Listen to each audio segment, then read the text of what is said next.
المسلمين أجمعين وقوة المسلمين وقوة رب العالمين. The Messenger ﷺ was described by one of the companions. He mentioned that كان رسول الله صلى الله عليه وسلم أجود الناس وكان أجود ما يكون في رمضان. But the Prophet ﷺ was the most generous of people, but he used a specific word. It's called a Jud. And he was the most generous in the month of Ramadan. But a Jud is a type of generosity that's different sometimes than what we're used to. There's three words that are generally used when it comes to giving in the Arabic language. The first is saqa. So for example, if one of the brothers here asks me for $10 and I give him exactly $10, that is saqa. That I ask you for something and you give me that one thing that I'm asking for. And then there's another word called karam, which is when you call someone kareem or karam daif, when someone comes over and the Messenger ﷺ told us to be generous with our guests. So someone will come over for iftar and you cook enough food for probably them, their family, and maybe another family. And you will have enough food left over for a few days. But you're doing this as a show of karam. That's that person is coming to you just to have iftar, and mashallah, you're giving them so much more. You will have desserts, you will have different drinks. So karam is when I ask you for something and you give me more than what I ask for. And then there is Jud. Jud is a type of generosity where before the person even asks, I give. And this was the Messenger of ﷺ. The Prophet ﷺ, his giving was described in a way that he wouldn't wait until someone comes up to him and asks, but he would see that person's situation and understand that this person is in need, so I'm going to give them.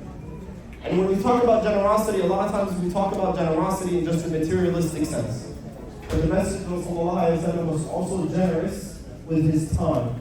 He was generous with his emotions. He was generous in the time that he spent with his wives, with his grandchildren, with his children. And there was one particular story that I always love to mention about the generosity of the Messenger of ﷺ in terms of what he gave from his time. And this was narrated by Anas ibn Malik where he said that a woman came to the Prophet ﷺ. And Anas, he says, كَانَ فِي عَقْلِهَا شَيْءٍ, that she had something in her mind. Which the scholars later explained that she had some form of autism. It was some form of mental or special needs that she may not necessarily have been aware of the things that she was doing or the things that she was asking for. So she came to the Messenger and told him, Ya Rasulullah, I want something from you. I want your help with something. Now the Messenger ﷺ, he was busier than any of us. He was someone who had multiple families to take care of. He was someone that had a business to run. He had his own business that he would earn from and give in charity. He had people that were trying to attack him. He had hypocrites that were living with him in Medina. He had other religions that were conflicting with him. He was the busiest person at that time. So he easily could have responded to her and he told her, I'm sorry, I'm going to give you someone else to help you, but I can't help you. I'm too busy. But instead, he responds back to her and he tells her that take me wherever you need to go and I will be there with you.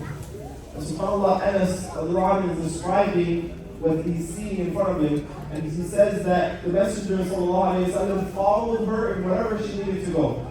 She went to different alleyways, she went to different streets. Again, it may not have made sense, but the Messenger knew that all this individual wanted, all this woman wanted, was just to spend a few minutes with the Messenger, probably something that we all want.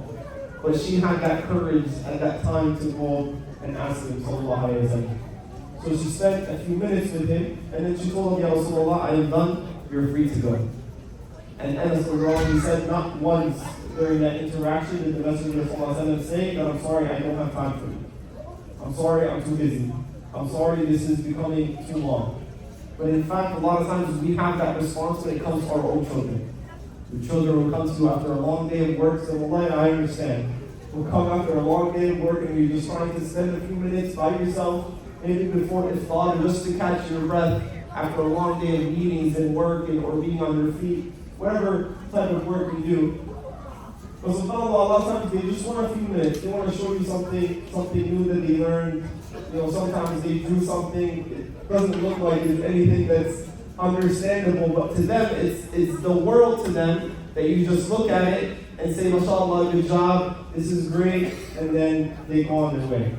So this is something that for us, inshallah, to learn in the month of Ramadan, not just materialistic in terms of giving, but also in terms of giving to our time, whether it's to our families, or to our loved ones, or to our friends, or just to the community, in terms of helping or volunteer work, whatever we do, bi'idhnillah. I ask Allah subhanahu wa ta'ala of those who are generous, like him, or at least to be like him as much as we can. اللهم اغفر لنا ذنوبنا وإسرافنا في أمرنا وثبت اللهم قدمنا وانصرنا على القوم الكافرين وآخر دعوانا الحمد لله رب العالمين. The last thing that I'll mention for Syrian form, I didn't mention before, a lot of the